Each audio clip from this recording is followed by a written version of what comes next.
Okay, good afternoon.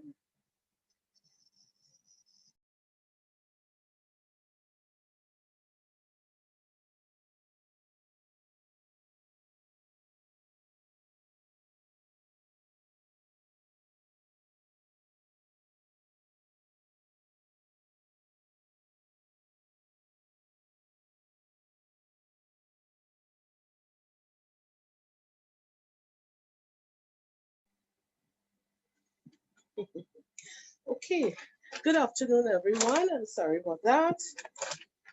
I thought I had everything on. So, welcome, first of all. First, I should ask, of course, are you hearing me? Let's see, I'm making sure I'm unmuted and my thing is on. So, if anybody's having any trouble, please let us know in the chat. I'm seeing some responses, so I'm hoping that means you can all hear me. So, welcome to day 2 of our the 5-part series, First Aid to Cultural Heritage in the Caribbean, Building Awareness, Readiness and Response. But for those of you who joined us on the last day, that was on Thursday 29, welcome back. For new attendees, welcome today, and we're so glad that you could join and be with us for this very important aspect of our work. This webinar is being hosted by CABICA, the Caribbean branch of the International Council on Archives, sorry about that, in collaboration, of course, with ICCROM, the Swedish Postcode Foundation, and one of our presenters, of course, comes from the Federal Archives Center in Barbados. I'm checking to see if I'm seeing the students. Right.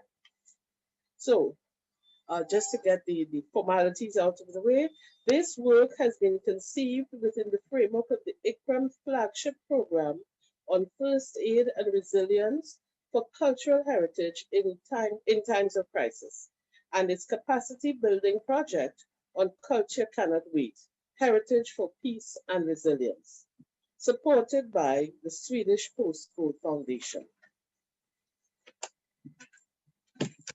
So as I said last time, the Caribbean region, we have been exposed to and we are very susceptible to the many emergencies, disasters, and threatening situations, especially, well, of course, the life and limb, first of all, but then to our cultural heritage. And following the recent disastrous events that we've all experienced, or many of us have experienced, for the Caribbean Archives, the Caribbean branch of the International Council on Archives, CABICA, we got together and decided that we were looking for a way that we could assist and support and ensure that we have a way to respond to these issues.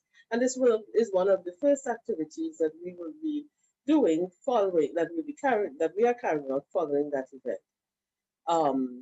Later into our webinar series, and I hope all of you have gotten the recent flyer which gives you an outline of what is to come, we will discuss a little more about what that network and what networking in general for support in response to and to prepare for events will involve. But right now we are learning about the first aid to cultural heritage concepts and guidelines for how we can prepare, respond, and mitigate emergency situations.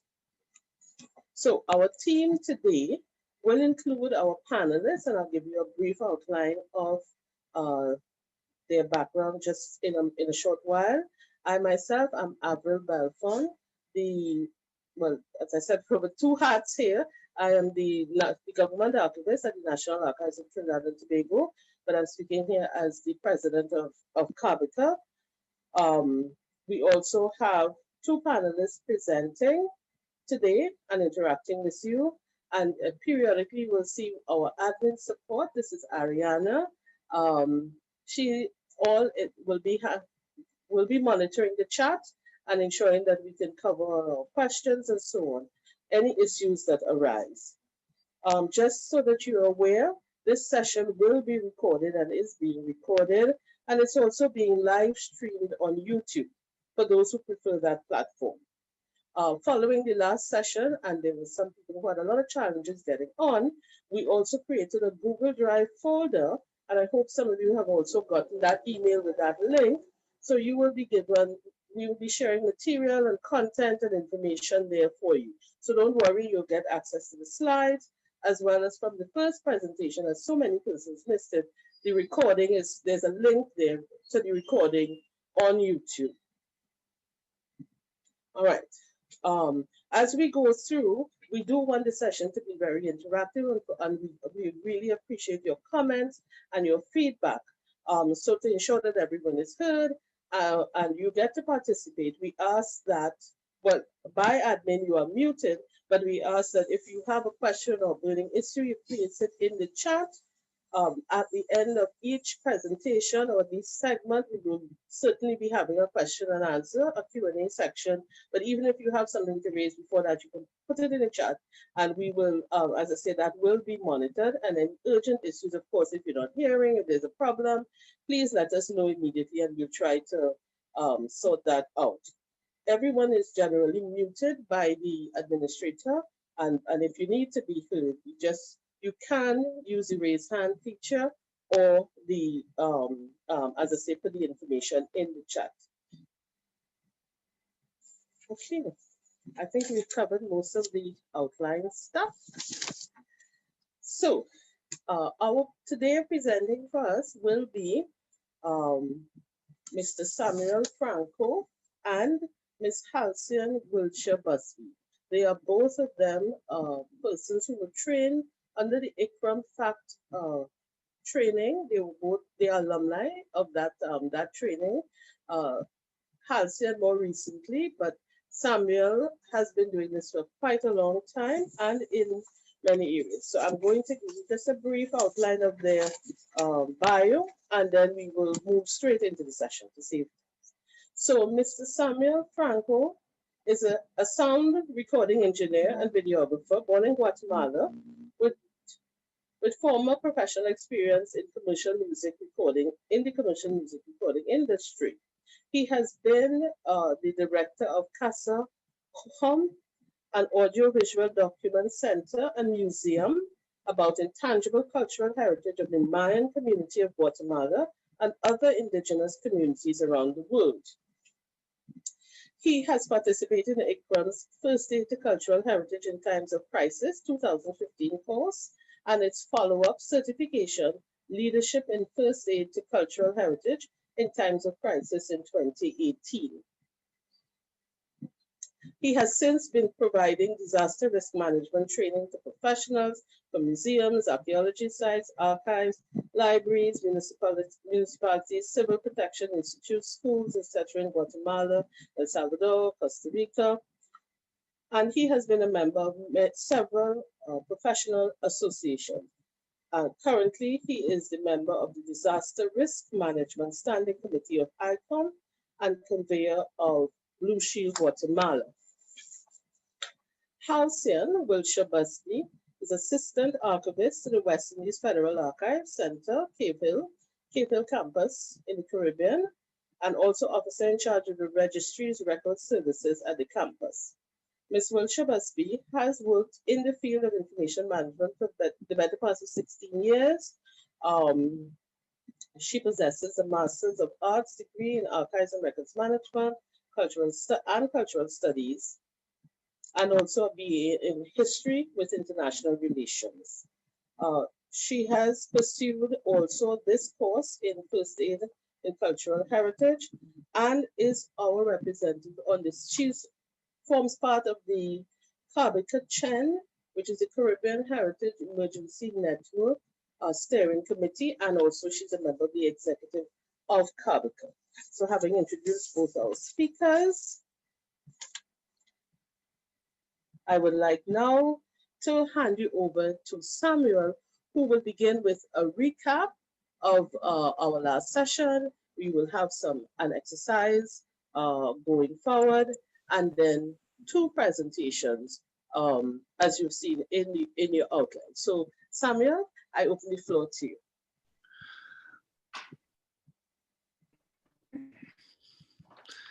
Yes, good morning.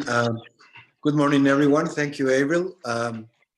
It is a great pleasure to be with you again. I would like to go through a recap of what we did in the first session last week, and which we basically talk about being prepared. You know, we are talking about the different phases of disaster risk management, and we are in the first session and in the second session talking about the workflows that should be considered during the before phase of the event. So we have in this slide, for example, this can give you an idea of the whole workflow of the process of doing first aid to cultural heritage. We have the before phase or period before the event, where we think about preparedness and mitigation, basically risk reduction. So that's the time when we are in peace, when we are not concerned about being stressed because of any pressure of any disaster arriving. But this is the time when we are at our own institutions and doing our risk assessment of our sites in order to prepare our emergency plan, a protocol, and also materials that might be required according to our collections and so on. So that's what we saw last week, where we identify the risks we have, but also we have to think, we talk about identifying the risks as primary hazards, but also the secondary hazards that may arrive after a hurricane or after a volcano eruption or so on. So we talked about the whole workflow of the risk management, which includes analyzing the context, identifying the agents of deterioration or hazards that may threat our institution, the 6 layers or levels of enclosure that we have to consider when we do a risk assessment. And that refers like where the object is, the room, the building, the site, the region, and so on. The different types of risk. We talk about if it is a very rare event, about if it is a recurrent event, in order to prioritize, you know, what we should be more concerned about when we do our emergency plan. Then there's the analyzing phase, where we analyze the magnitude of risk and the types of how soon or how fast our collections is deteriorating, if it's being too exposed to ultraviolet light, to pests, termites, you know, whatever the sources of information. We have to get information from scientific sources, also from the community elders who know more than scientifics, or things that scientifics do not know, because they have lived in the region for many years and they have seen previous events happening along their lives. Then we also go to the evaluation phase of the cycle, where we consider the level of priority of our response. Also the magnitude of risk, if it is minor or if it is, you know, very high risk.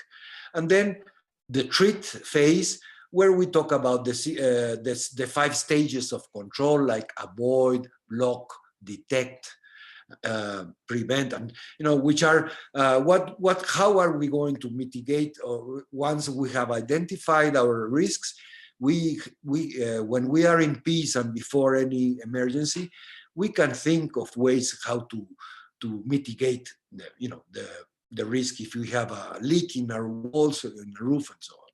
So also we have talked about the context, that I already mentioned, whether it is what is the political environment, the stakeholders, the financial context, the legal aspects, the community, the socio-cultural environment, Then also we have mentioned the 10 agents of deterioration. That I remind you that there might be more than 10 in our institution, but those are the classic ones, where are the physical forces, dissociation, relative humidity, ultraviolet light, pests, water, fire, criminals, and so on. And so this is an illustration that gives you an idea of the layers or levels of enclosure for those who did not attend the previous session.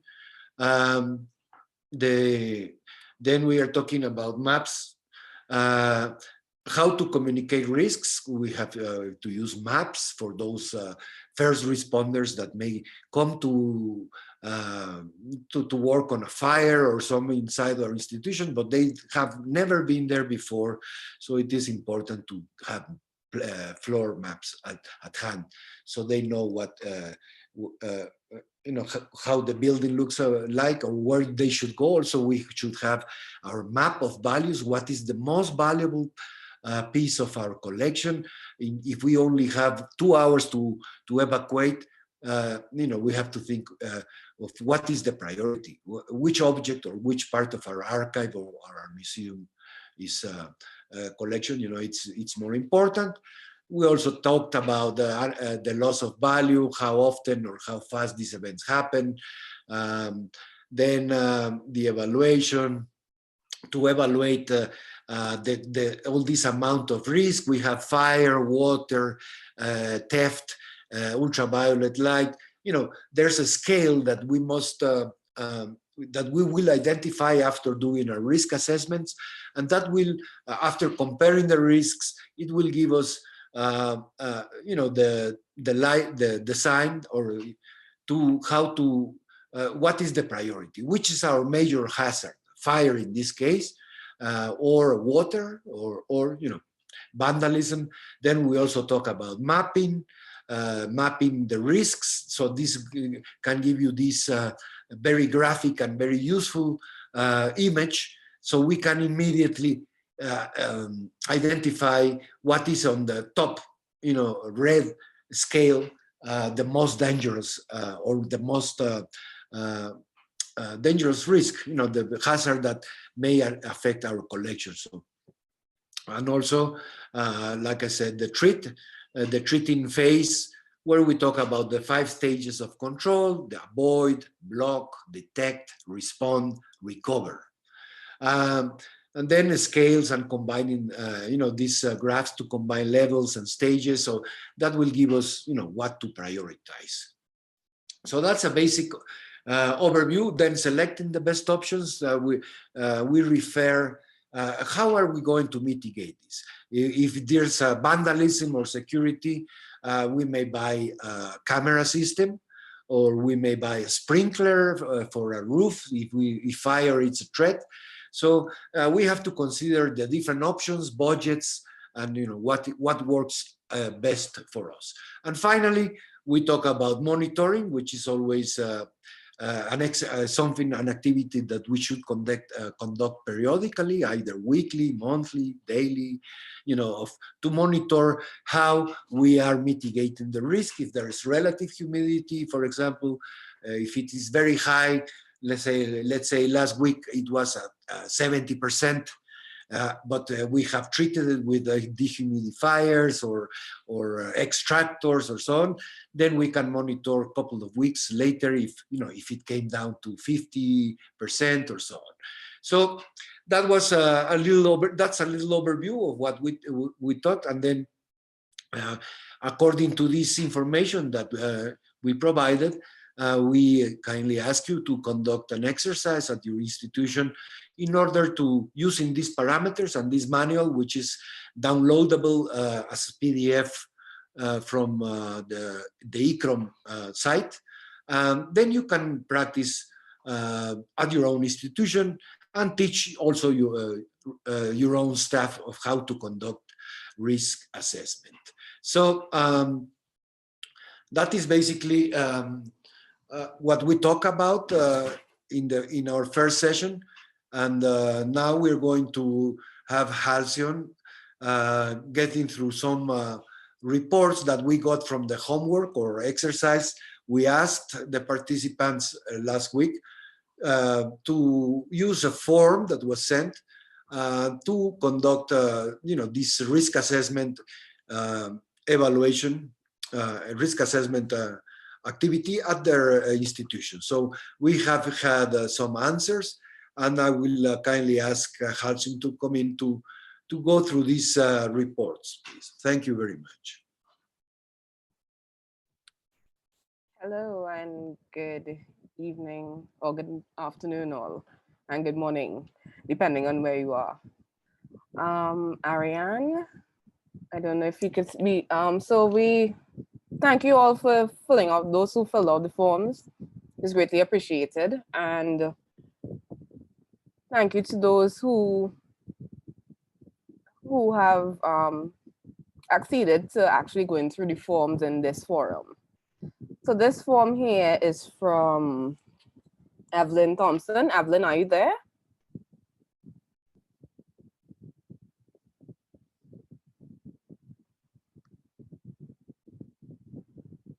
Okay.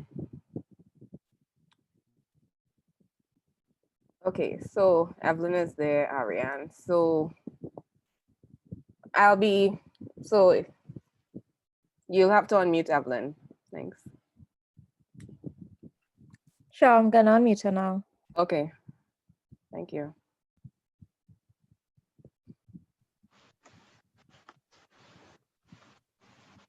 Okay, thanks. All right. Okay, Evelyn, thank you very much for filling out this form. It was quite comprehensive. So what we did here was look at the rare events that would happen within your holdings, or the common events, and also the cumulative process. So earthquakes, you consider to be a rare event, and the dropping of objects and from vibration of vehicles. And so how common is that in your holdings? From time to, you're asking me, right? Yes, I'm asking you now, yeah.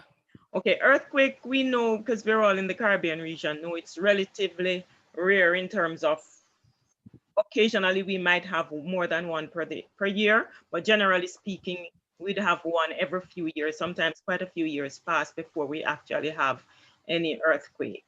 And the earthquake, depending on the intensity, which usually in Jamaica, it's not extremely intense. So it might impact the building more than the artifacts. Okay. Occasionally, it might be if the artifact is not properly stored or exhibited, you might have toppling over. Okay, lovely. And then you have also breaking of artifacts as a cumulative process. So cumulative process, to underscore, is just basically things that would happen over time. So you will need to actually monitor the events that take place within your organization. It may be a slow process, or it could be fast, depending on the event that happens. Okay, I got just a short time to deal with this, so I was no problem. No, I appreciate it. I appreciate what you've done. It's okay. No, I was just, there is one for the common that happens that very often people might not think about in the process. Well, two really. One, in the process of transporting objects that are not properly packaged. Right. If the vehicle in the process of vibrating sets fatigue in the object, you can have cracking happening even quite a while after the object has been transported to its destination. And if an individual does not explore what are the possible causes, you might not well know that that is what has caused it, and somebody else might have blamed at the receiving end as to why it was broken. So this is why it's always important to actually monitor your holdings, even in the course of transportation. Yes. To ensure that, you'll have to do like daily checks, especially when you have things being transported, especially if you have artifacts being transported. So thank you. And go ahead. In terms of packaging, you need to ensure that it is properly insulated from any vibration that may set fatigue in the object. Definitely. So another one in terms of the common is in storage of objects, larger objects, heavier objects on top of smaller objects that will just on its by its sheer weight can cause breakages, can cause objects that have been assembled to disassemble in terms of separation of the joints. Definitely, that's something that needs to be looked at, because it's not just you have to be cognizant of how you're actually packing your artifacts. It's not just about packing away and leaving it there. You have to be aware of how you're packing your artifacts. Definitely.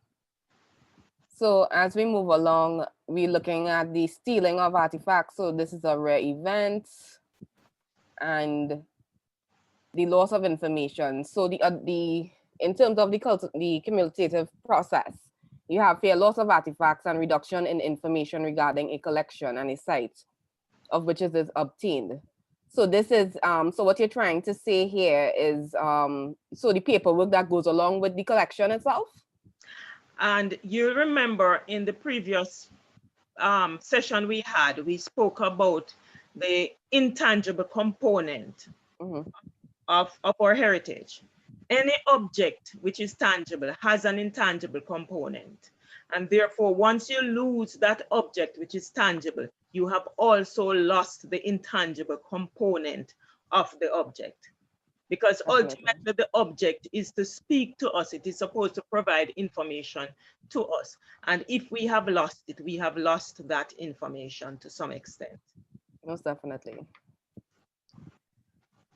And also one thing we need to be cognizant of is the reporting that we do on any objects that we have in our holdings, because so it shows the provenance, how one object comes into our institutions and where it came from, who it came from, to ensure that we knew it's recorded in a step-by-step manner how it got there. So we move on to fire, damage to building, loss of artifacts. So it's quite rare. Roof damage as a result of water, flooding of artifact storage area from the roof and the side of the windows, and this also leads to the deterioration of artifacts. So in terms of water, do you have any AC problems that usually happens within, especially within the region where we have to use a lot of AC units to keep our holdings cool, to keep the relative humidity and the temperatures down? What we find is that sometimes it's difficult for the administration to realize the importance of maintaining an optimum condition or an optimum environment for our objects. So very often we will find that air conditioned units will break down and they are not replaced or repaired in a timely manner.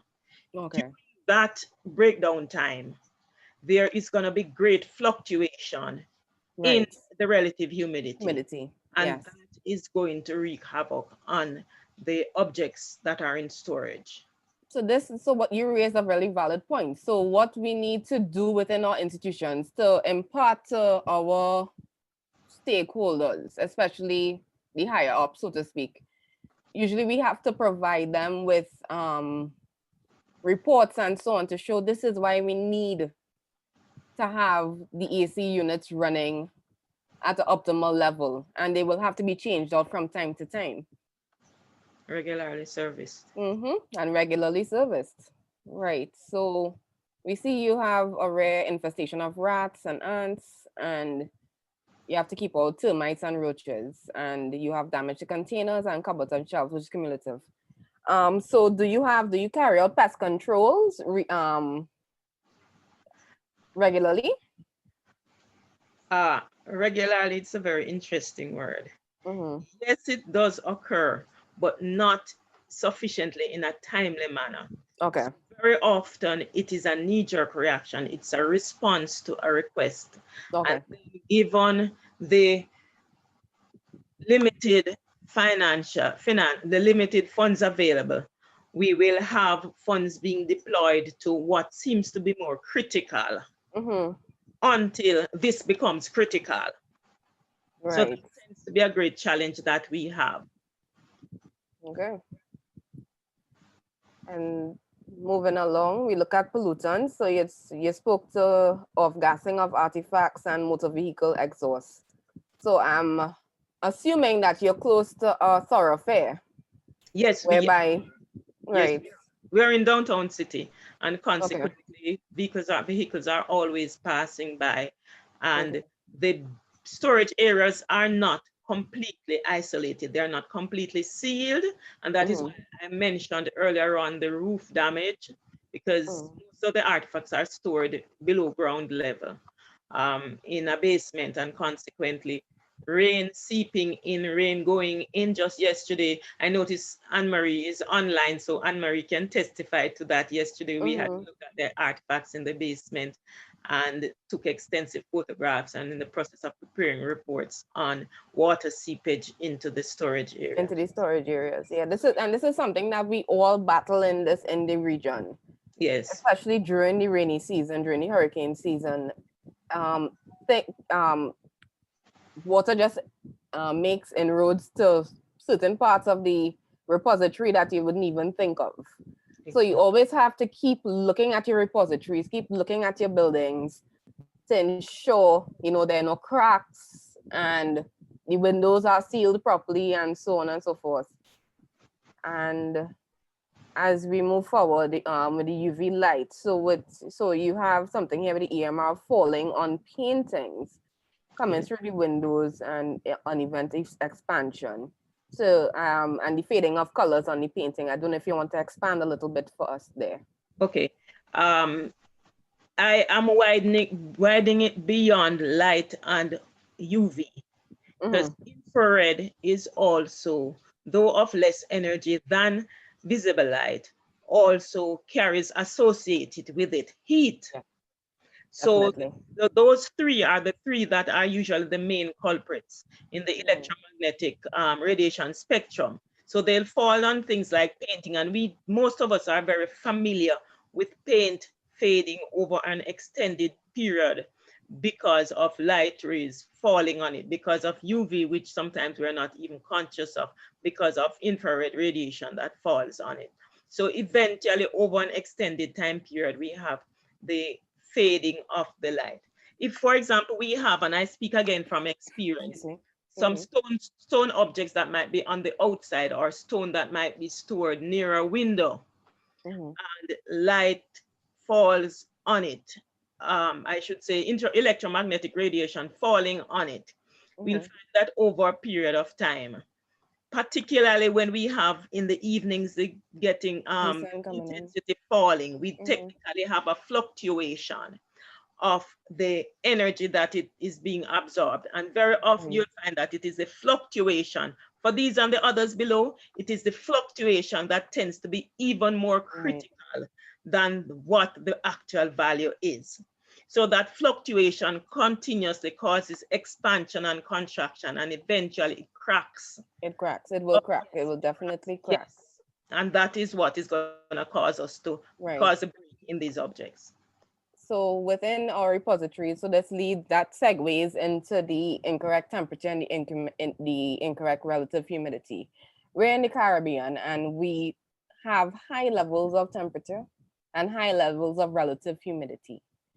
And dependent on the objects themselves, they would have to keep in really cool conditions, sometimes below 20 degrees, depending on the material in itself. So paper would be held differently to, say, an artifact made out of clay or audiovisual material. And with the relative humidity, sometimes it soars beyond 70 degrees. Sorry, 70%, sorry, with the relative humidity. So the interactions between the relative humidity and the incorrect temperature, it's almost like a storm in a teacup when it comes to our holdings. So Evelyn, thank you so much for sharing with us. You're welcome. So is Desiree there?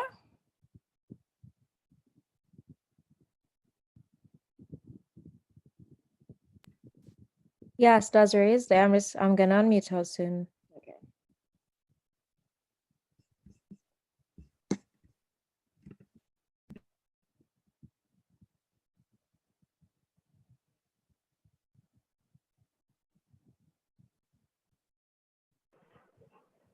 Hello. Hi. Hi. Hi, Desiree. Thank Hello. you so much for agreeing to speak to the participants and to the panelists with regards Sure. to things in your holding. So could you give us a little bit of an overview of what you have within your repository?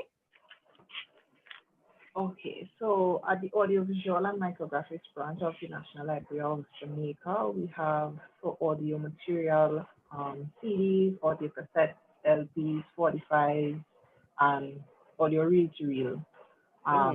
For visual items, we have DVDs, mini DVDs, VHS, pneumatic tapes, Betacam, high 8, quadruplex, film reels, and still slides. For the micrographics, we have microfilm and microfiche. Okay. So that's the full gamut. Yes. So I see here that, I mean, positively enough, you have a lot of rare events with physical forces, criminals, fire, and so on. So in terms of, say for instance, water, what water issues you all encounter at the National Library? Well, I must apologize for my form not being as completely filled out as the It's other okay, person, it's okay. but I have all the notes separate. But in terms of water, though, you mentioned the issue with the air conditioning. That's ever too real here. So that's basically the majority of the water issues we have. The department basically separated into 3 floors. So that's 3 separate floors of air conditioning units that need to be monitored. And one of them specifically in the microfilm room, constantly damaged by the deterioration of the microfilm. Okay. So you find the exhaust, the emission of the gases and so affect the internal operation of the air conditioning unit. So that's frequently changed. Similarly, the air conditioning units in the film vault.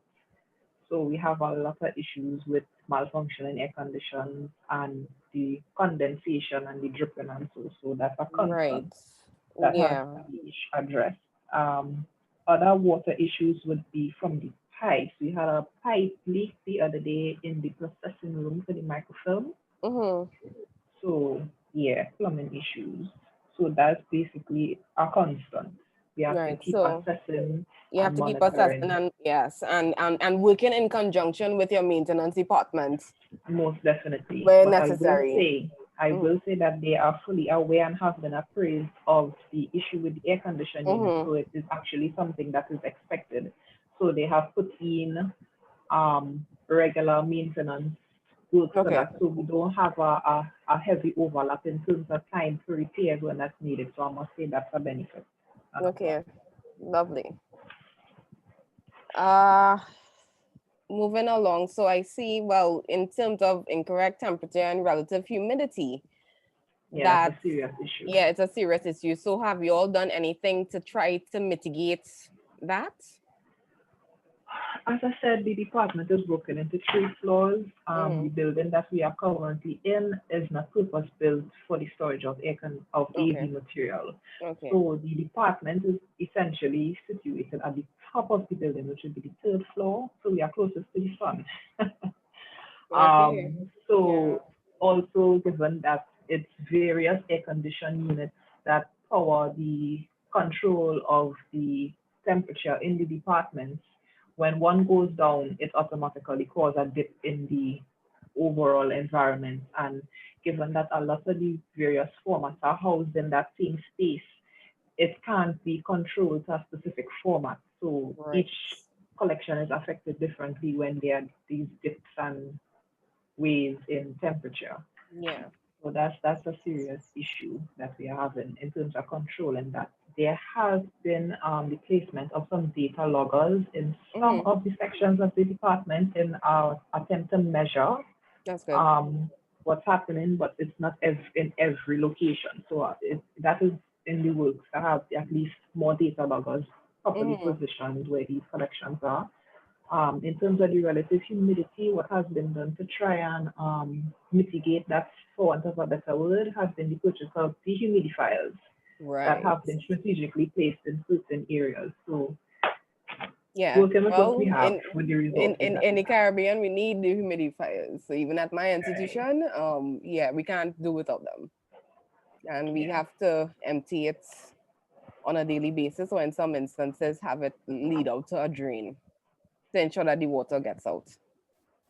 So Desiree, thank you so much for sharing with us. No problem. And Can I make a comment?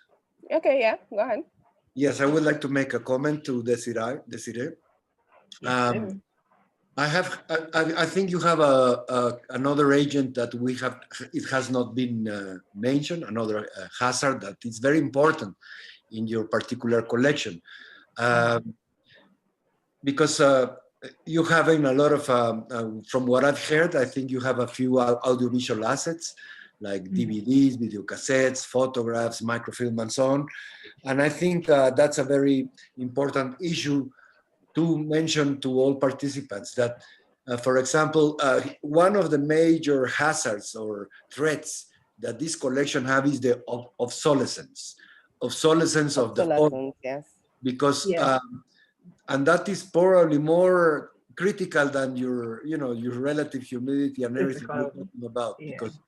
because it doesn't matter, you may be taking care of material that it will never be used again or cannot be played back again, Yeah, like. if you don't have the devices to actually play them, it doesn't make any sense. So I think it is very important for all of those in the region that I understand there are a few institutions in the Caribbean that have documentary heritage, audiovisual heritage.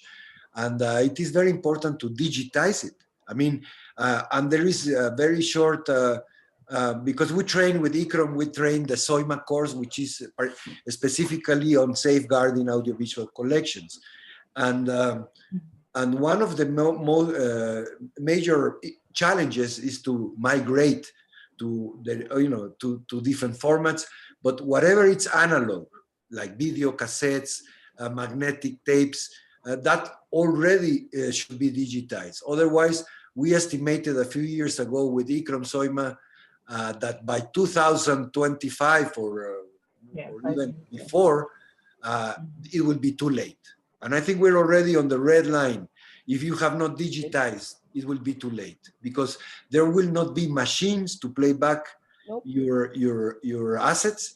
And I just saw a fantastic initiative by a Smithsonian institution, and that's something that we were dreaming of a few years ago when all the audiovisual community, they have a truck. They have come up with a truck that has a digitization facility, a mobile digitization facility. They have open reel-to-reel magnetic tapes, video cassettes like Betacams, U-matic, VHS, all the formats, the analog formats. So in order to help institutions to digitize their collections. Of course, that truck can only, it's only going in the United States, but my warning is, that you should be very careful. I mean, you should pay a lot of attention on digitizing at least whatever you think it's a priority, because sometimes, we will not be able, by this time, we will not be able to digitize all our collection. I think that's a dream that will never happen unless, I don't know, you do something special. But at the same time, I think it is a matter of prioritizing which assets are really important. So we should concentrate on you should concentrate on digitizing them as soon as possible, because otherwise, even if you have them in a perfect climate condition, control condition, it doesn't matter. Do you want, if you don't have the machine, it is just an asset that is sitting on a shelf, and that's it. So that's my message for this particular risk collection of yours, and for all, of course, for all of you that have audiovisual assets. Thank you. Yes. Thank you very much, Samuel. Is there any representative from the National Archives of Belize.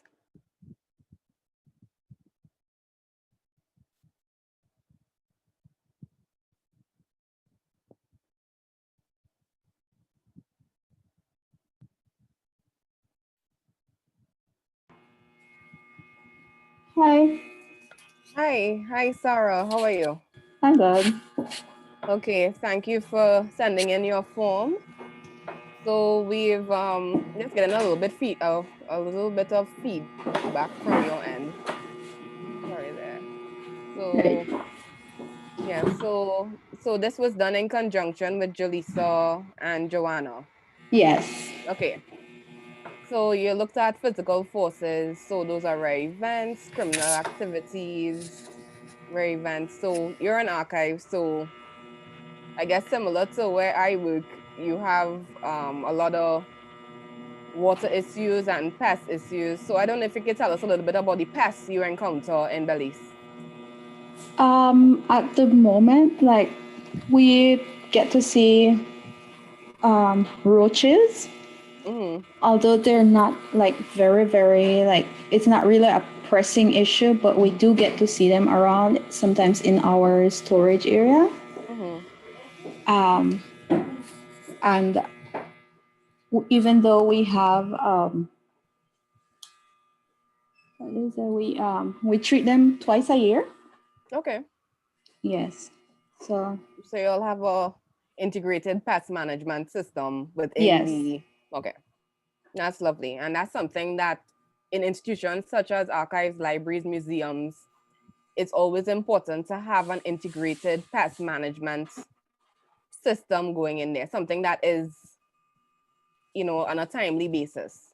Right. So if that's not within your institutions, that's something that you should probably look at.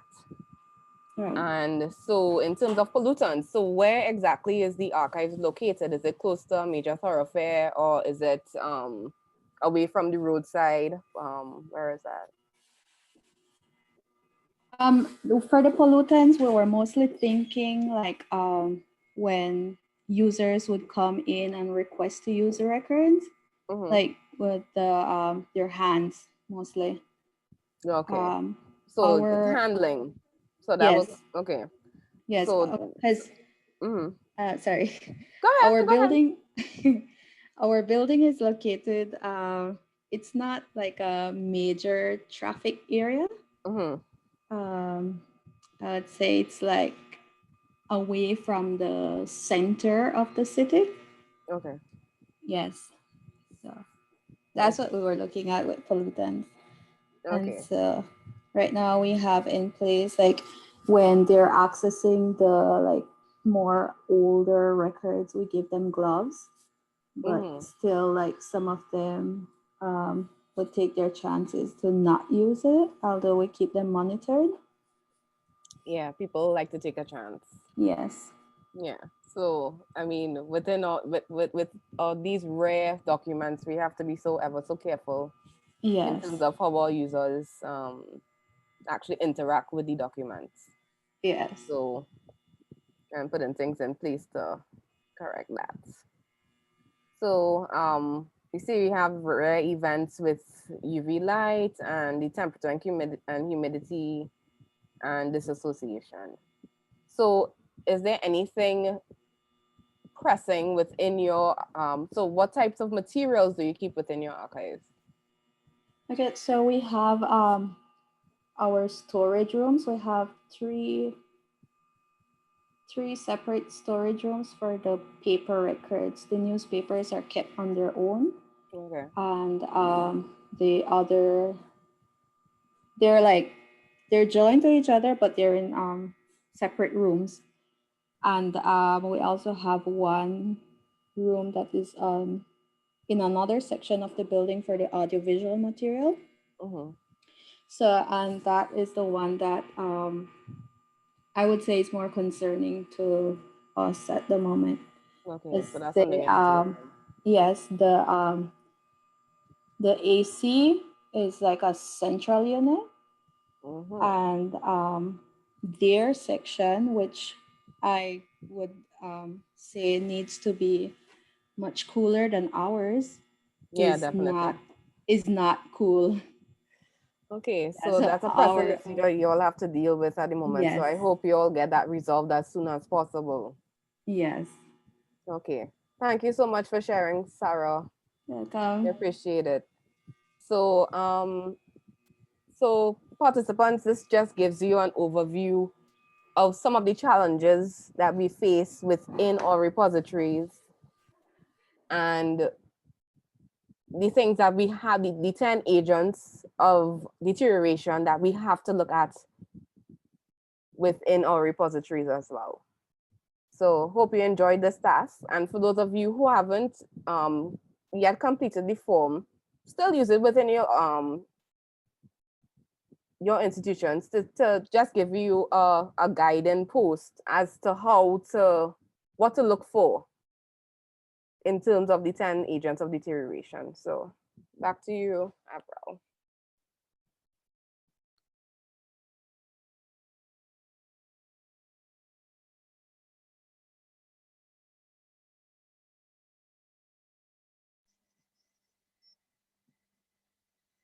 Okay, thank you so much, Halcyon, for going through the questions, so some of the sample forms, as you said, and participants, of course, for your contribution. And I think, as we mentioned last time, that when we do these exercises, it will also assist you when you are deciding what is a priority going forward. What should because our funds are so limited, what should I spend money on in terms of mitigating and making sure that I can address this issue? What is the priority here? Because your funds are limited.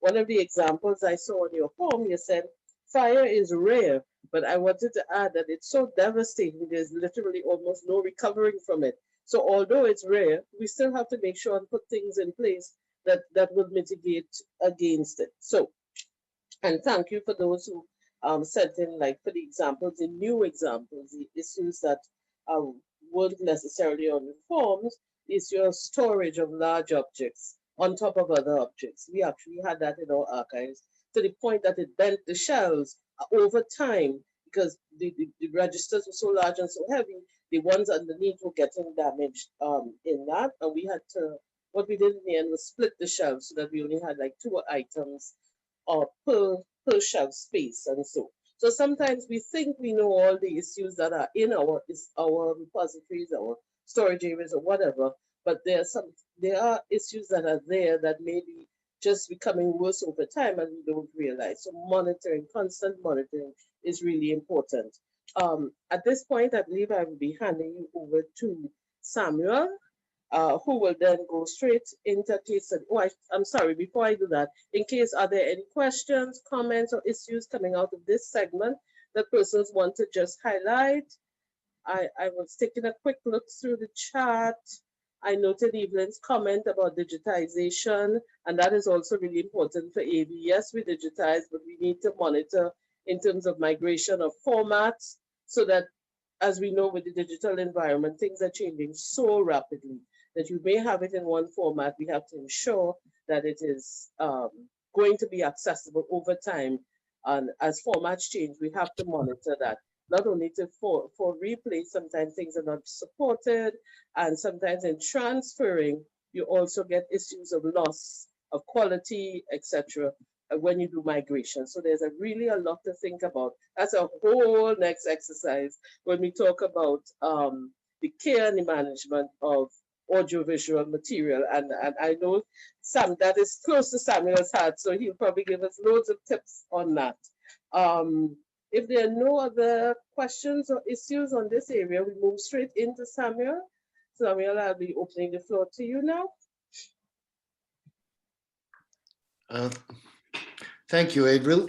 So I'm going to give an example, a case study of, I mean, why it is very important to be prepared. I mean, this exercise that we have just had can give us an idea of what are the priorities in our institution, and and also how we should prepare or how we can mitigate them. And this example that I will show you now it's with the purpose of reinforcing an example that these people, this event that happened a couple of years ago in Guatemala, a volcano eruption, the people that was affected, I mean, or very close to the event, they were really well prepared. Just let me get the screen. Okay, so for example, this is this photo show the situation of this volcano. We have this volcano, which is very close to where I live in Antigua, which is a UNESCO World Heritage Site. So here, very close to the volcano, there used to be this golf club and a very, nice and luxury resort, tourist resort that had a hotel, had residences, and also had, the golf court. So they knew that they were very vulnerable to being so close to the volcano. So that's why they invested a lot of time, resources, and training and simulation exercises, working on their emergency plan just in case of.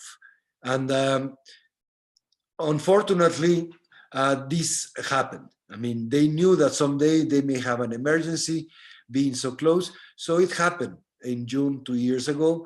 And the weather report, the agencies that monitor the weather, the rains and the volcanic activities, began the alarm a few hours, like let's say at 8 o'clock in the morning. And they started already forecasting that there was going to be a big eruption. So when it was coming, we didn't, and nobody knew, but it was very soon to happen. So people, the organization of this club had already a very good plan. And by the time they got the alarm warning, there were like 300 people staying there, sleep, it's a hotel and so on. So the alarms began to sound, and the whole protocol was implemented. So not to make the story too long, they managed to evacuate 300 people. And the last one was evacuated 8 minutes before this happened. Otherwise, they would have died. You can see the before and after. People were staying here, but all of a sudden, the volcanic materials just wiped out the whole club. And this can give you an idea of the magnitude of the event. And it's hard to believe that nobody died here in this situation. Unfortunately, a few miles farther, some communities were not so prepared. They living in that area for many years, they said, oh, this is an everyday, it happens every day, we're used to it, we won't evacuate. So unfortunately, more than 300 people died. So this is Antigua, where I live, a lot of, which is like 10 miles away from the volcano. So we got a lot of sand. This is the museum where I'm speaking from right now, the museum I run. We had a lot of ashes and sand. And but the bad thing that a double emergency came. There was a tropical storm just the next day or a few hours after the eruption. So that really made things complicated, because you can control sand maybe, but sand and water can become concrete, when it dries. So that's a big hazard for the roof, for the rooftop. So everybody had to evacuate or to clean up the sand on the roofs if you could, just to prevent, the secondary hazards, that came. So this can give you an idea of the extension of the volcanic lava and materials that affected the communities here. The community that a lot of people died was around this area.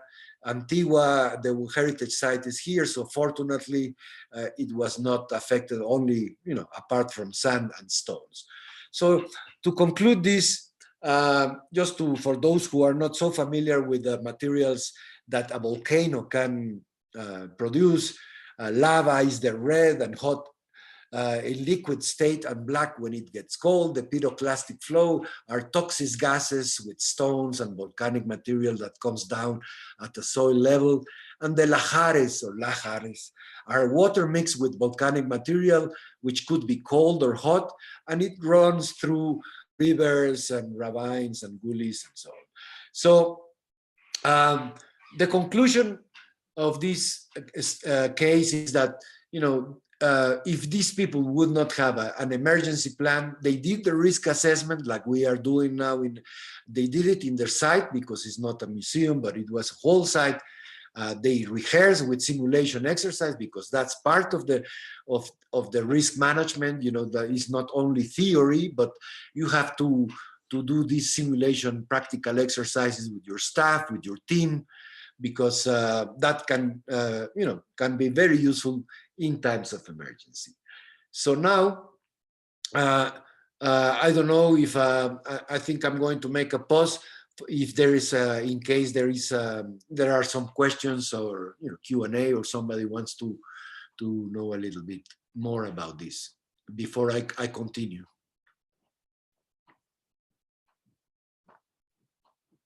Is there any question?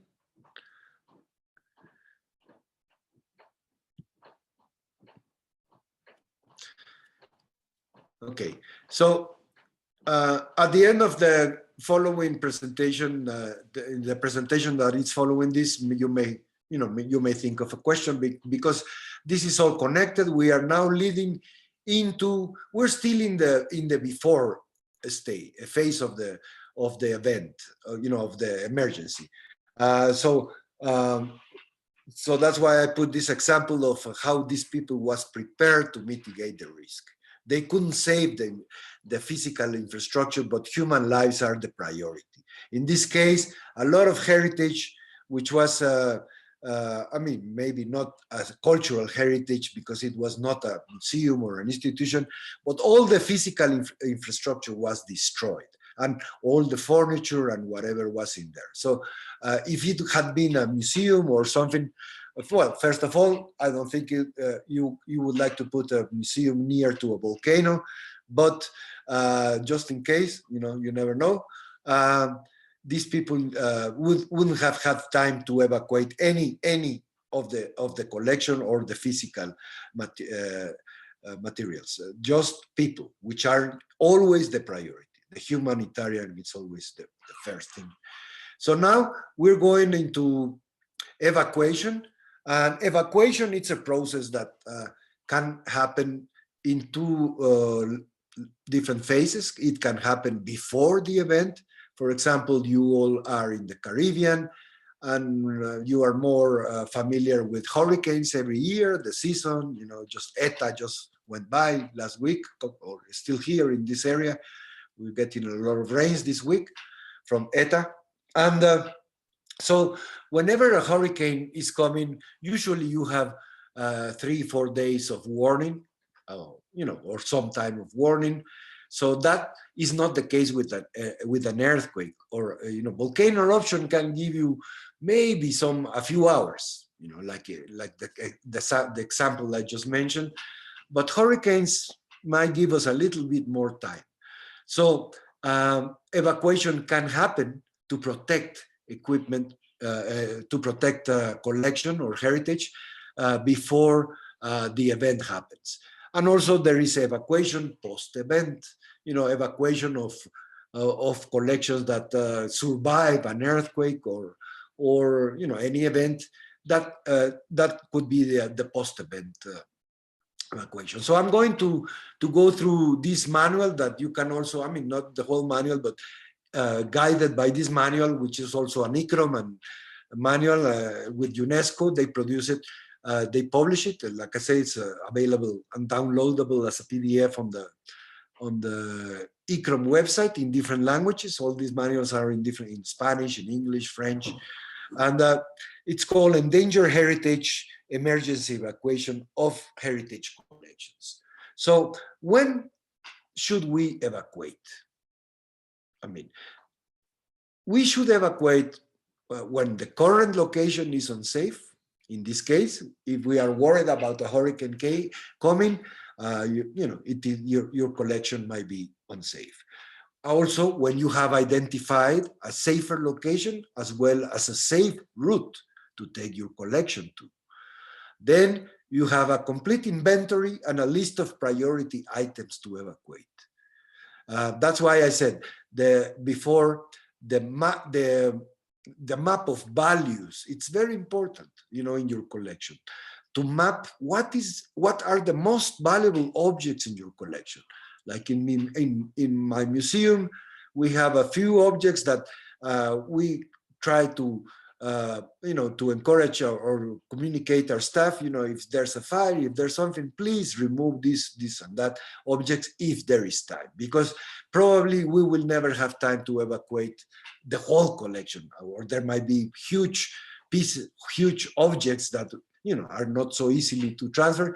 But in an archive, you may have some documents, historical documents, that are more valuable than others. So you should have them mapped in a way that, okay, if we only have 1 day or 6 hours or certain time to evacuate, we prioritize. So also you can safely handle, you think of evacuation when you can handle them safely, pack and move, because it's a whole process and a workflow that we're going to see in the following slides. And also when you have the necessary equipment, the supplies, and the resources. So we also have to go back to the levels of control, the levels of enclosure, or layers of enclosure that we mentioned in our session 1. When you do your risk assessment, you also do an assessment of what to evacuate in the different layers or levels, like, okay, the object, the fit in the room, the building, the site, the region. Maybe there's an object in the garden or a sculpture or something very valuable, some object very valuable that has to be evacuated. We cannot concentrate just in a particular room, unless in your map of values, what you need to evacuate is only in that particular room. But also we have to make sure that other levels, other areas are also objects that are in other areas are also evacuated. So before you take action, you have to assess the condition of the objects, because you may have some archaeological, let's see if it's an archaeological collection, archaeological objects that might have been restructured, and they are very fragile to move, to transport, to handle. So you have to assess the condition of your object, if it's safe or to move, or what it requires to be moved, if it needs to be covered with paper or a cotton sheet. If you can also use like cushion, sand, soil as a shock absorber for vibrations when they are being moved. They will, if it's in a truck, if it's in a pickup truck, you need some kind of shock absorbers for this object in order not to be damaged during the transportation or the handling. Also, so you may also build a case around to protect the object. You ensure the insulation of the object, and also, very important, you record the assembly of with photos. Documentation, it's a ongoing process all the time. So documentation you have to do all the time to keep track on what's going on. So or what has been going on, because you may not be the only one in your institution, because there's a huge staff. So everybody needs to know or have a reference record where to consult when objects are removed. So this is a typical workflow of the evacuation process. So first you assess the like we mentioned, the state of the condition of the object. You prepare. Next, You prepare, you see if you have a safe route, if you have materials to protect it, if you have paper, if you have boxes, tables to work, a truck to move it, where are you going to move it, what route are you going to use. You may have to check if you have a large object in the second floor of an institution. First, you have to rehearse, okay, I'm going through this door or through this stairway, for example, because you may find yourself that in the emergency, you are moving a larger object or a large object that may not fit through the door, you know, or it needs a special disassembly to be removed from that room. So all this, you know, you don't want to do that, you know, be in front of the door and then you realize that the object doesn't go through or doesn't go through the stairway. So you have to, you know, to know all this. This is what we mean by a safe route. Then you document, you pack, you move, you document where this was in the original shelves, because all this is going to a temporary safe location. So you have to keep registration of where it was and where it's going to be. And we'll see that in the next slides. Then to relocate and store, you know, the new storage, temporary, safe storage, also you have to plan how you're going to accommodate your objects. You know, you just cannot put the objects without any order, because you may have a way to take more advantage of space if you plan. So the assess phase of this workflow, you may assess the threat. You know, what's the threat of my collection? You block the threat if it's vandalism, for example, or there's a riot outside in the streets. You may lock your doors. You know, so that could be an example. And then you prioritize objects, like I mentioned before. You know, what is it? What I really, you know, it is. You know, I cannot afford to lose, for example. So then you prepare a safe location and a route, like I was mentioning. You know, you have to prepare where you're going to take these objects and what route you're going to use. Then, of course, permission, you know, because it depends, and that depends on the context. That's why we talk about context analysis, context, you know, survey, because we don't know whether it is a private collection, a government collection that may get you into legal issues. If you remove objects, you need permission. So that's important to know who in advance. When you are in peace, you have to know to have a directory or a database of who are these people you ask permission to, because at the time of emergency, you know, these people may not be available. Nobody will know the phone, or the phone, you know, there are many unexpected events that could happen when you are in the emergency. So that is why it is important to do it when you are in peace. You create a team. You have to create a team of who does what, you know, like you're going to document, you're going to pack, you're going to take photographs, then you're going to put the labels, the other one is going to, you know, to load the truck, somebody is going to receive at the truck, and so on. So assign a unique number and a location code. So this is about documentation. You have to assign a new unique number and a location code to the object. So, but it is important also to have the the original location code. Where was it? By the time, because sometime maybe the emergency was not that bad, so you would like to return the object to its original place. So everybody has to know where it was located, and also what number it had in their normal or original registration data. So then you prepare an emergency evacuation inventory, because you may not evacuate everything. So whatever objects you will evacuate, you do a kind of new inventory. Then you gather supplies. Supplies might be gloves, helmets, boxes, wrapping paper, cushion paper, pallets, trolleys.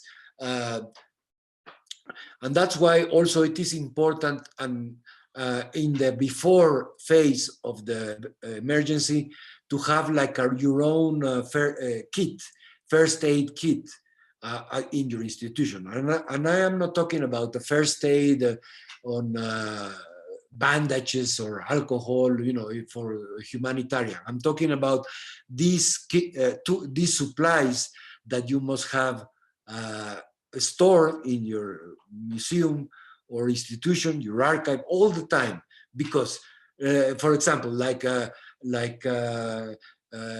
batteries, walkie-talkies, lanterns, wrapping paper, boxes, anything that you may need, gloves, you know, because when the emergency comes, probably the hardware store will be closed, or you won't have access because, you know, streets are blocked by the police or by the authorities to prevent more damage. So it is important to have like a first aid kit according to your institution and according to your location, somewhere in the museum. And basically, and even better if you can have this on a box with wheels, so anybody can move it. You know, if it's a box, big box or heavy box with lots of tools, and you may need to move it to another location of your institution, if it doesn't have wheels, it will be another obstacle. You know, it's time. Seconds are important in an emergency. Every second it's important. So you want to have as much time as you need. So you also have to identify the workspace. You know, where am I going to wrap? Where am I going to package? To seal the box, to label it, to document, and so on. And then a safe transportation. You want to move your collection in a safe vehicle. You know, you don't want to use a vehicle that might break down in the middle of the emergency, or that has an old engine, or I don't know. You know, so of course we have what we have. At the time of the emergency, we use what we have, but you know, in times of peace, there is this ideal dream that we all have, that we can try to have as much as possible in order to mitigate. So these charts are about documentation. When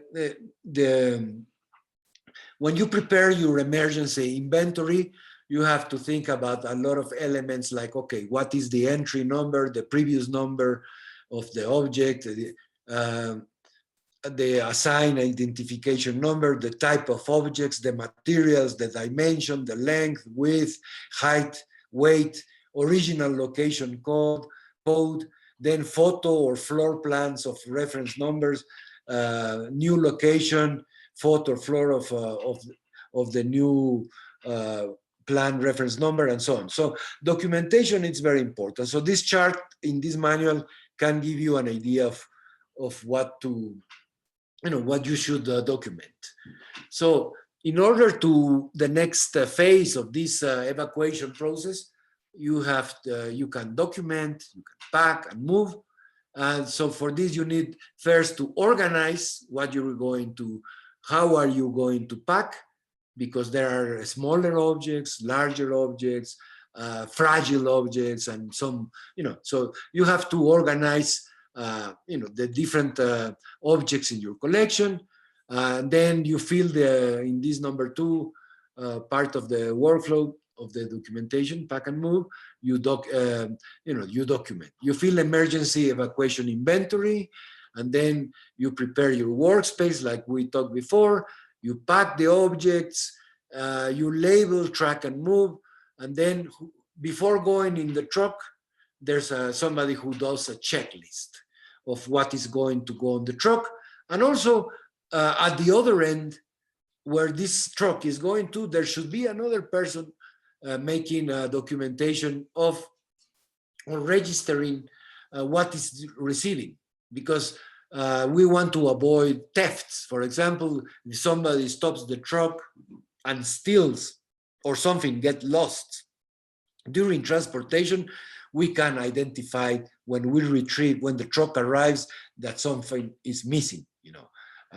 So that's the idea of having, you know, at every end, documentation. Documentation is the most important, photographs, tracking, and so on. Because you also have this movement tracking form, which is the entry number, the box number, total of numbers, total number of items in the box. Let's say here they have 20 items in the box, instructions for handling.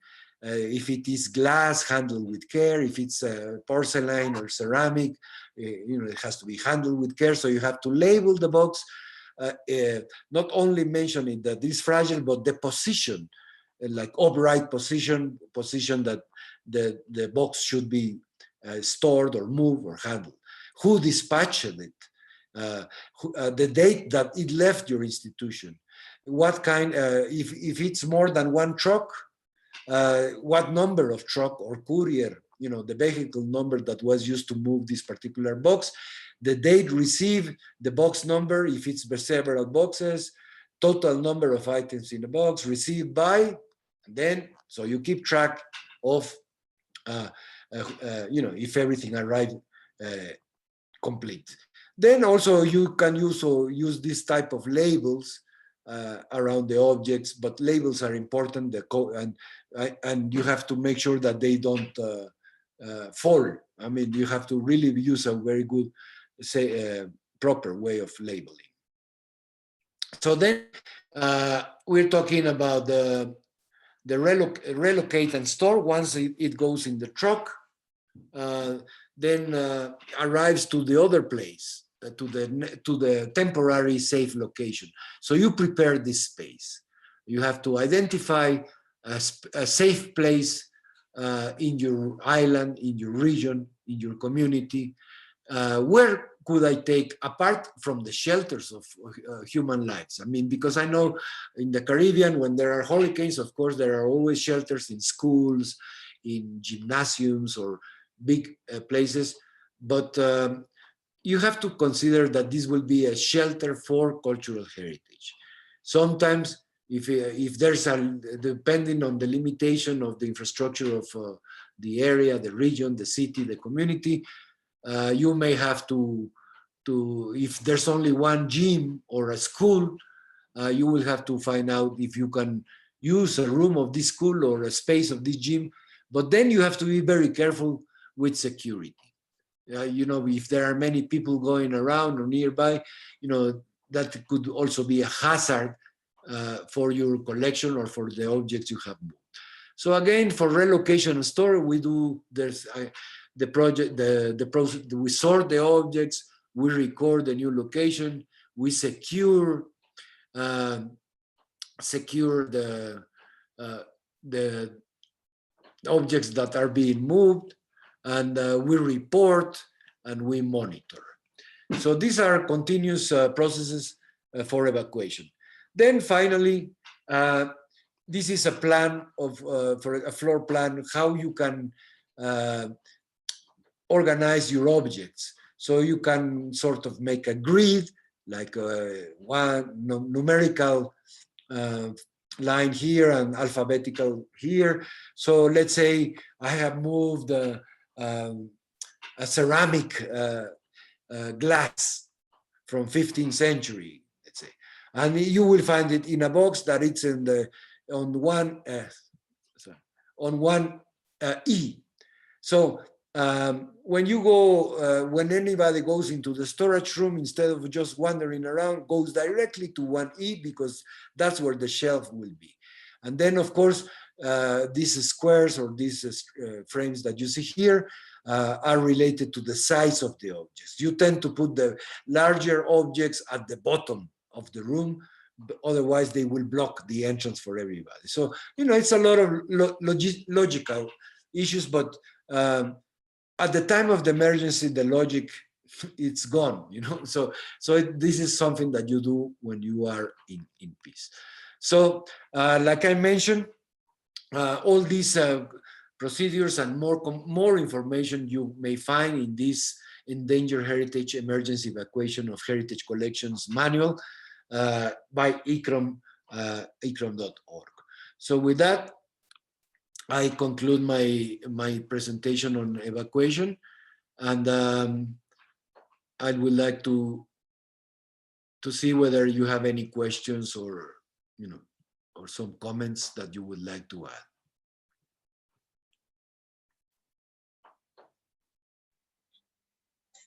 Thank you so much, Samuel, for that presentation and the information on evacuation. Clearly, there's some things that we need to put in place. One comment you made at the end that I find was really on point is logic is gone at the time of emergencies. And I think all of us have experienced that. When the emergency actually happens, we're all turning, everybody's spinning. As we say in the Caribbean, we're going like headless chickens, running around trying to sort it out. If we do not have a plan in place, right? So with the plan in place, God willing, we will then avoid the loss of logic and hopefully be able to respond adequately. I'm asking Ariana, any questions in the chat?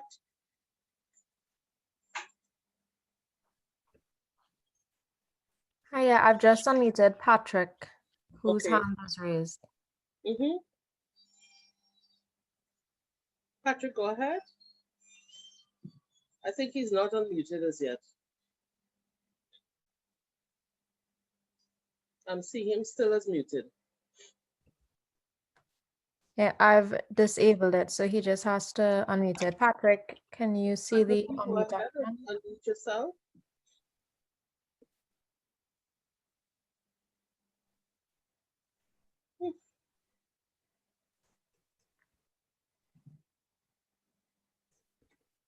Okay, we seem to be having some difficulties with Patrick for the Okay.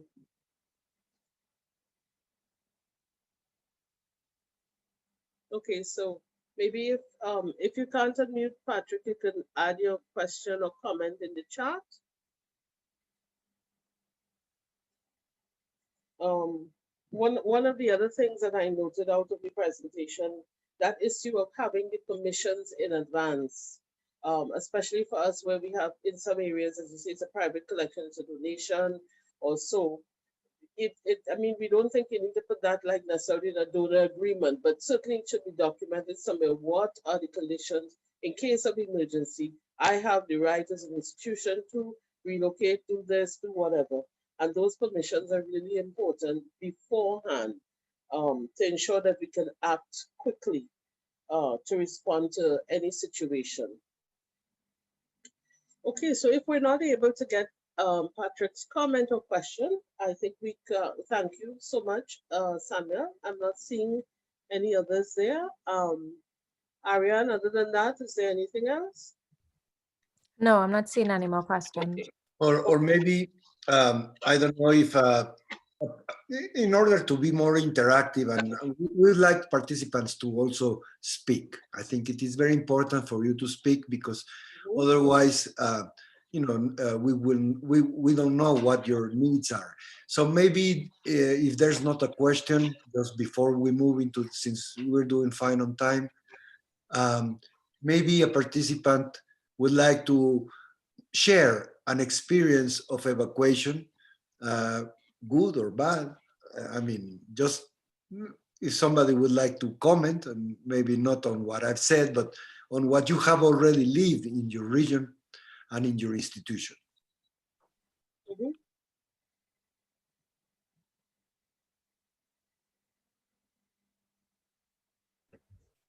Sure, if anyone would like to comment, please use the raise hand feature.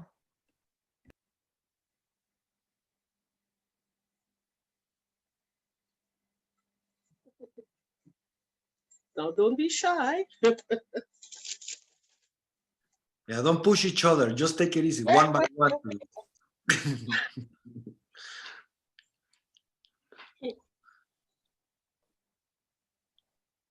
I'm sure you have had evacuations. I mean, many evacuations in your institution. So, I think it's interesting to know, to learn about cases, because one thing is the theory and another is the practice, the reality, because all this we speak on manuals and of course these are just guidelines, but the reality sometimes it's different, it's very different, and what we are expecting may not happen, and it will happen something that we are not expecting. So that's why we have to be prepared for any contingency, because we have had floods, for example, in our museum. There's a river running by very close for Stan, Mitch, those tropical storms a few years ago.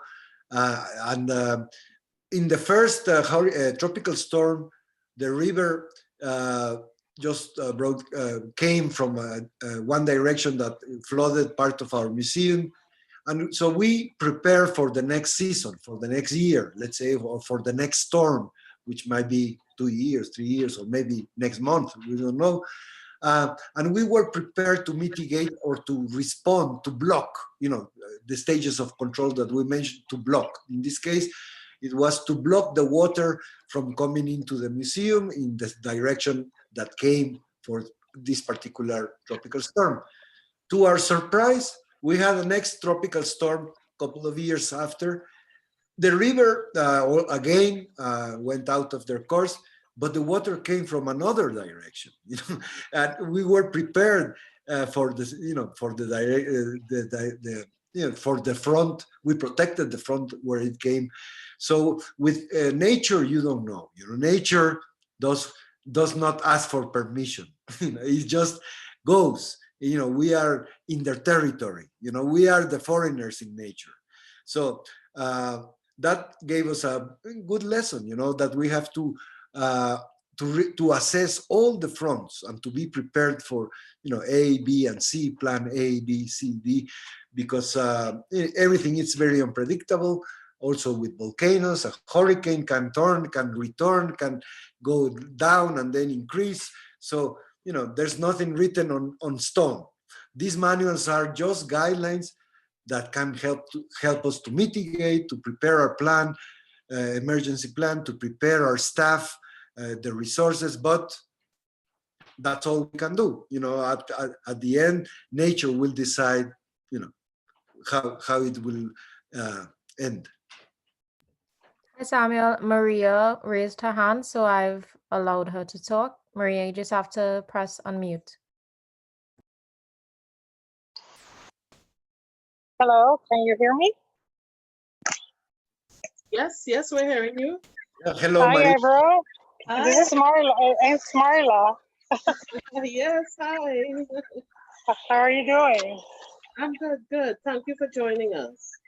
Thank you to all. I'm in the process of voting, so if you hear some noise, just let me know. Okay. Okay.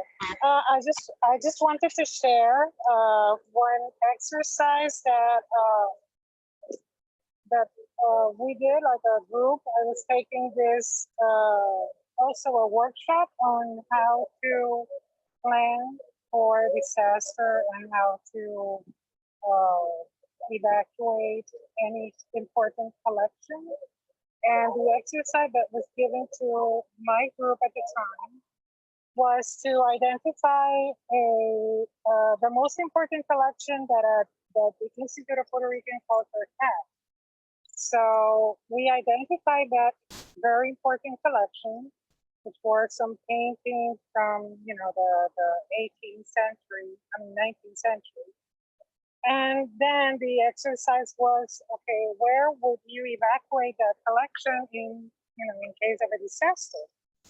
So the collection was located in a building in Old San Juan. Old San Juan is in an islet. So basically you go into Old San Juan in one direction and you go in another direction. There's only one entrance and one exit. So that is something really important to think about, because if you're in, it's an islet within an island. So it's really difficult when there's like traffic and different problems to get in and to get out. So in an emergency, we needed to think of where we could evacuate that collection, at least for the collection to be stable. So we identify the National Park Service. They have within the islet, right close to the building where the paintings are, they have like a bunker type facility, which is empty, and they have all the conditions in terms of temperature and humidity to at least have that important collection temporarily. And that would be like the plan A. Plan B would be then to take the collection to the nearest museum, art museum, which is like 3 miles away. But you would need to get out of the island, the islet, the San Juan islet. So it was like really challenging just to think like different scenarios, because at the time of you need to plan ahead and have that in mind, because at the moment of the emergency you cannot do it. You have to, like Samuel said, you have to have it all planned out, where you will take it, the persons that are going to be taking it, who will be receiving the collection, and every detail about it. So I just wanted to share that. It's something just to think about. Thank you, Maria. Nice to see you again. Yes. Thank you very much for your time. Nice to hear you, and thank you for everything. Okay, thank you so much. Thank you, participants, for your comments and your contribution, and Samuel, of course, for your presentation. And our time is moving along, so I would like us to move immediately into our presentation from Halcyon on the role of the community. And we really emphasize this as part of the FACT methodology, and she'll go into it one time. So I open the floor to you, Halcyon.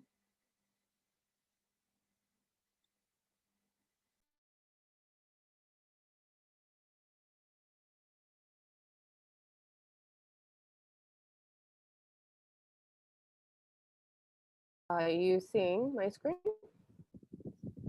Yes, I'm hearing you, Halcyon. Are you seeing the screen?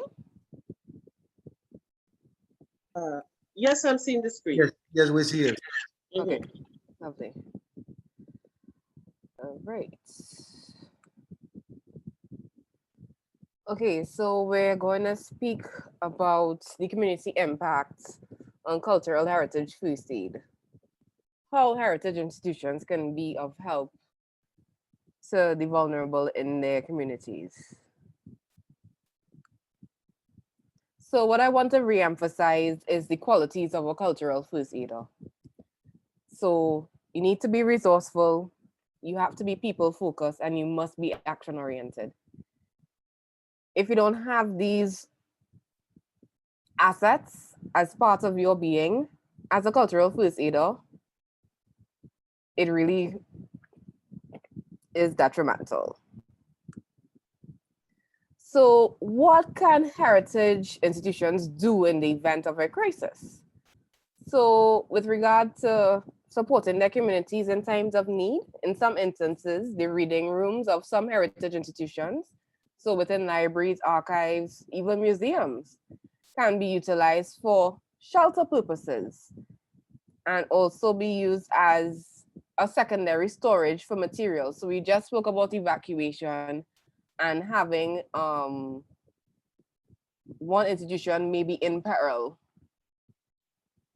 as opposed to another, and we could help when once analyzing the risks. So if we know that you're flood prone and another museum within your your area or a little ways off can help in terms of storage of your artifacts or your documents. This can be used as well. And also it can be used before as a safe haven for persons within that context. So as long as the holdings are secure. So I'm looking at the humanitarian aspect of this. So all emergencies are humanitarian emergencies. So a humanitarian emergency is a sudden and a usually unforeseen event that calls for immediate measures to minimize its adverse consequences.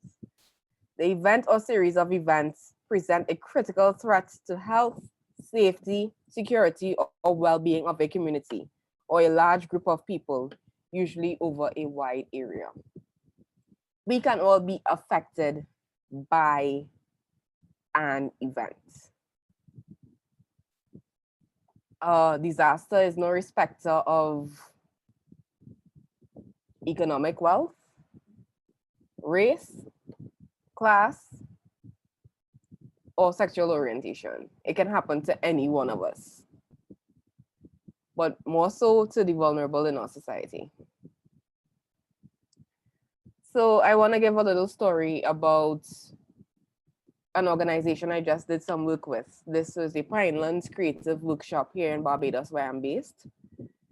Pinelands Creative Workshop is an organization that carries out cultural activities for the youth in their society and also other people of the general public. So they carry out dance activities, drama, and so on. But they also act as an agent for the district emergency office within Barbados. And so they've married culture and also acting as an agent of change in terms of securing persons within their communities as far as district emergencies are concerned. It's also used at the venue is also a respite for people who may be disenfranchised in society.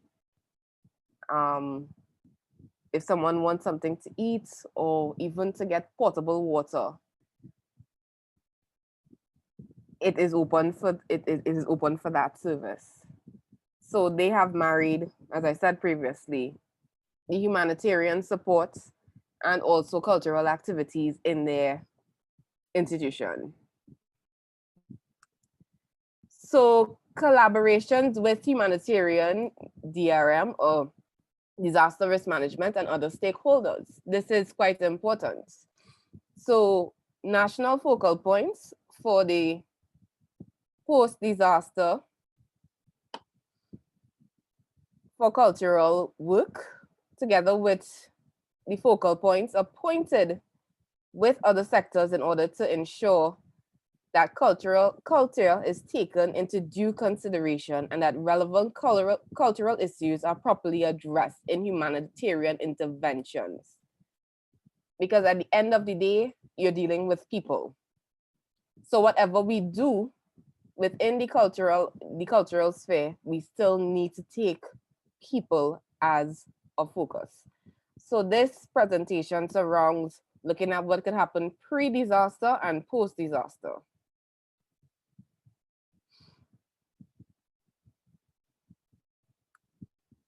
So post-disaster needs assessment.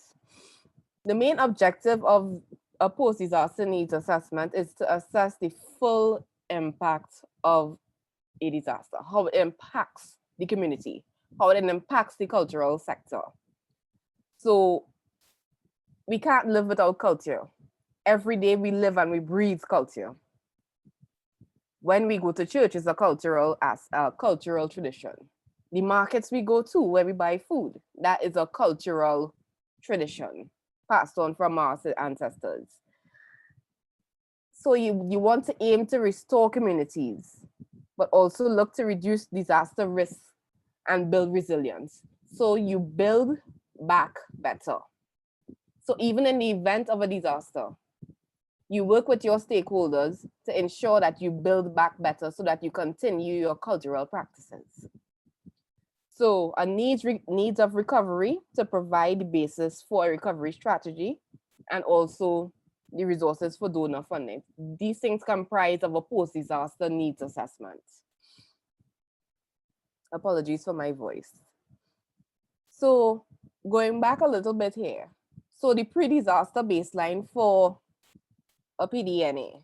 So pre-disaster conditions are fundamental in assessing the extent and impact of catastrophes and constitute the baselines of what is considered normal.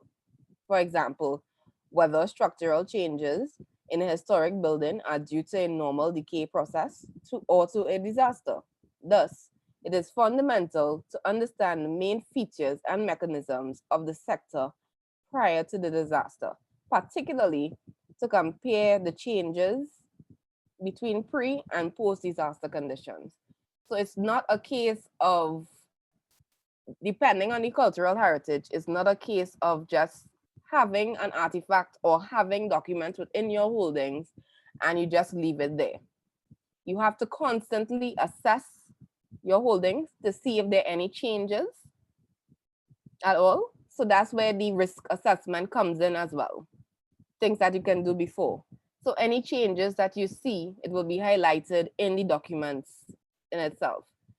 So in the event of a disaster, you can track the changes and have a better idea how the disaster actually affected your holdings. So doing this is quite pertinent. And this was taken from UNESCO. So the 5 main areas of PDNA in cultural heritage, looking at built heritage and cultural and natural sites, movable properties and collections, intangible cultural heritage, repositories of cultural heritage, and cultural and the creative industry. So built heritage will be like historic buildings. So that could be inclusive of churches or parliaments and so on, that may be part of, especially of post-colonial societies. So movable properties would be usually found within archives, museums, so papers, artifacts, audiovisual material. And you have the intangible cultural heritage, which will be things such as festivals and ceremonies that take place. So within our region, we have a lot of carnivals and also religious ceremonies that make up part of our being as well. Say for instance, Hindu ceremonies, Muslim ceremonies, etc., would form part of our identity. And the repositories of heritage would also be like libraries and archives and so on. And in terms of cultural and the creative industries, we're talking about the artisans, the people who create culture as part of aspects of culture as part of their livelihood. If they are displaced in any way, form, or fashion, this could put a dent in one, their pockets, and 2, a tradition that could also die off because of a disaster. For instance, in Barbados, we have here the pottery making that still happens in St. Andrew in Barbados.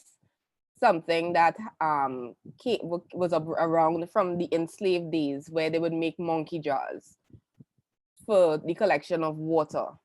And that is still created to this day, mainly more so for commercial use and also for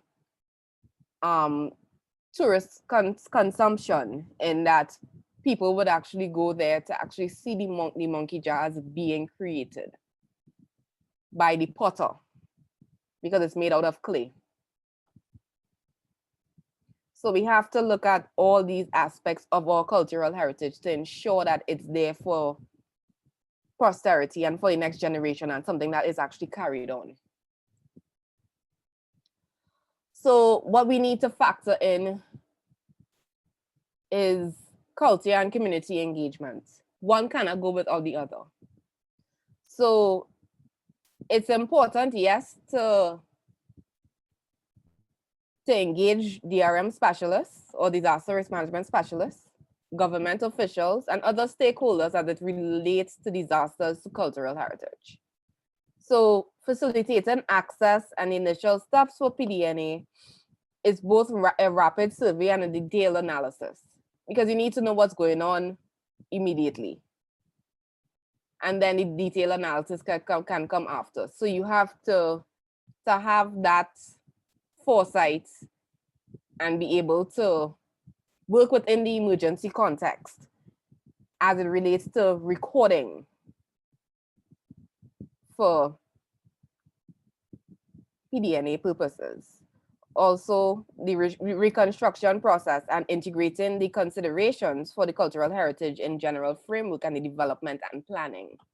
So it goes back to building better, but also engaging your communities as part of the rebuilding process. Oftentimes, I think in the region, we have this kind of top-down approach with regard to how we deal with our communities, but we need to engage and find out from the various stakeholders within the various communities about what they want. Because at the end of the day, they live within their communities, they would know what they want. And also strengthening or setting up the country disaster risk management, early warning mechanisms for the cultural sector and integrating it into the overall national disaster risk management plan. So this means going to your various government agencies and ensuring that culture plays a significant part in the DRM perspectives as it relates to risk management. So the establishment of a culture team. So it's important to have the advice of, say, an architect or conservator or structural engineer, depending on the type of heritage that you're dealing with. An archaeologist sometimes as well, depending on, say, for instance, you're going to a site that was an ancient burial ground. And also have a collections expert, a librarian, an archivist, who, especially with DRM training, who can help in terms of guiding that process as to dealing with these materials. A cultural anthropologist can also give insights into how the communities, various communities within our region, how we should assimilate with them. And an economist with a knowledge of the sector. That's also helpful to see how monies would be spent and how things could be adequately put in place for them. And in terms of other collaborations that we need to look at is we need to also identify point persons in the area of disasters through the national agencies. So this will be inclusive of community and religious leaders. They play a pivotal role within a number of our societies. And they usually have the ear of people who reside in their communities or who go to their churches, their mosques, their temples, and engaging with them is quite pertinent. And also liaising with community organizers through the DRM or the DEOs, the district emergency officers within your various territories, that's also pertinent too, because they have an idea of the pulse of the people. It's paramount that we put in place initiatives with these stakeholders. Because as I said previously, if we use this top-down approach to enter communities, it could have a really, really, really bad effect. Also looking at professional and technical staff within the institutions and also craft worker cooperatives. So as mentioned previously, looking at the various artisans within your community, that also factors well into this whole collaborative effort. So I want to thank you very much for taking the time to listen to me. And if you have any questions, please go ahead.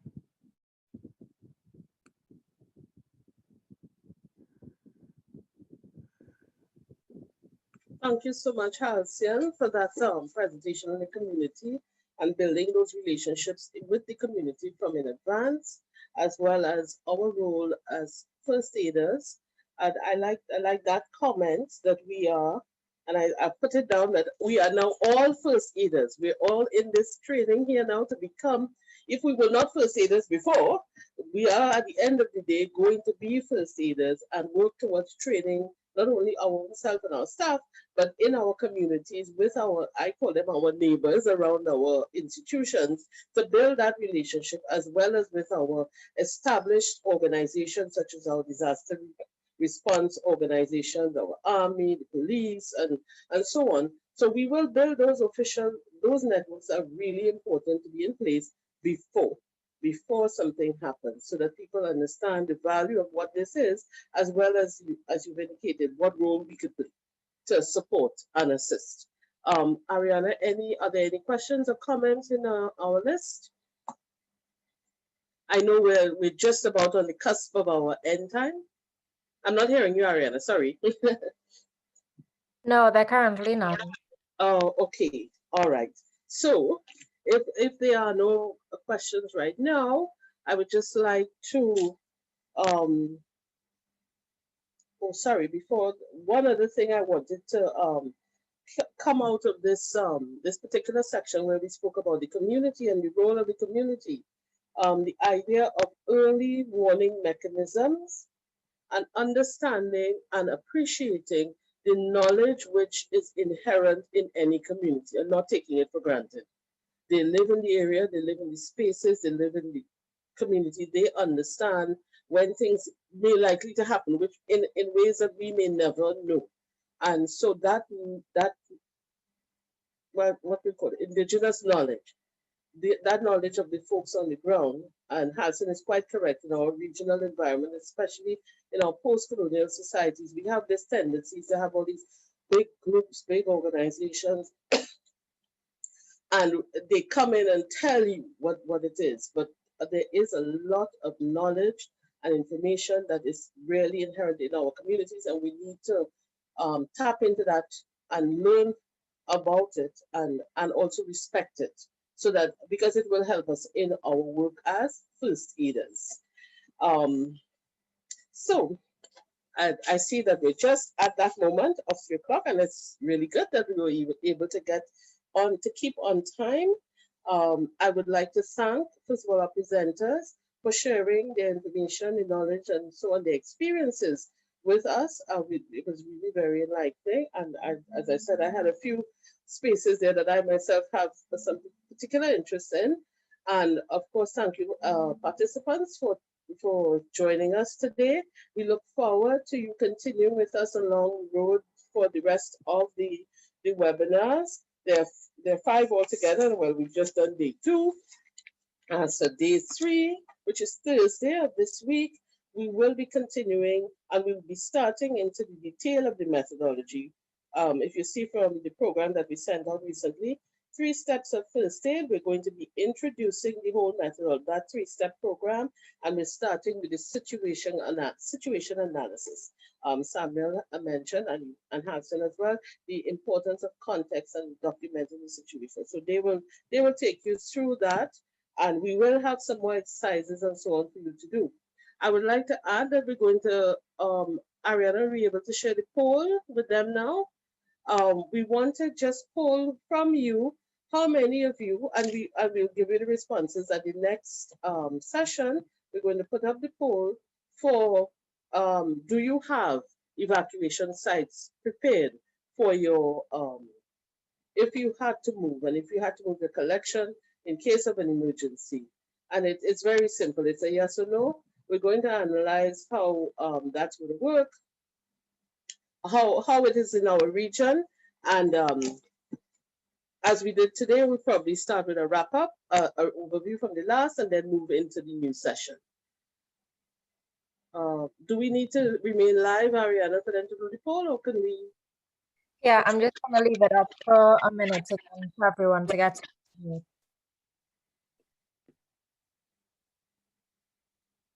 Oh, I'm just seeing a comment as you're doing the poll. I'm just seeing a comment here. If you're still hearing me, from Mala, important for us to develop GIS data in all our cultural institutions, historic buildings, including those with collections. And she's speaking about the situation in Puerto Rico. They're working. So we have been doing this here in Puerto Rico together with other stakeholders.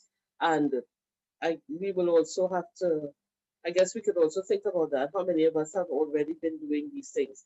And as I said, a lot of what we're talking about here, and Samuel mentioned it too, your input and your feedback is really important so that it will lead into improving our role as first aiders.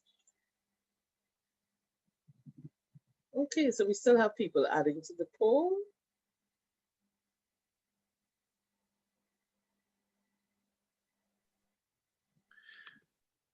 I'm glad to see that we actually have some yeses in there, Samuel. Yeah, sorry. Now that while they are filling the forms, I think Puerto Rico had a very good example a couple of years ago, as I mentioned to the panelists, when I think Irma or Maria or one of those hurricanes hit it. I read a story about one of the main museums there that was particularly safe during the event. And it was a safe location. And it was used as a shelter for other collections of other museums. So your institution can also, I mean, if it's very well secure, this is a good example of how other institution partners, brothers, institutions can support each other. You know, it is not necessarily that they have a particular safe place, but you know, this institution was very secure enough to be able to secure its own collection and also some other institutions' collections. So there are, you know, we have to be very creative when we are looking for a safe place, and also to in peace times, in times of peace, you have to start researching and talking to partners, to colleagues, you know, because you may be able to come up with a safe place, you know, where, you know, in places that you may not have expected.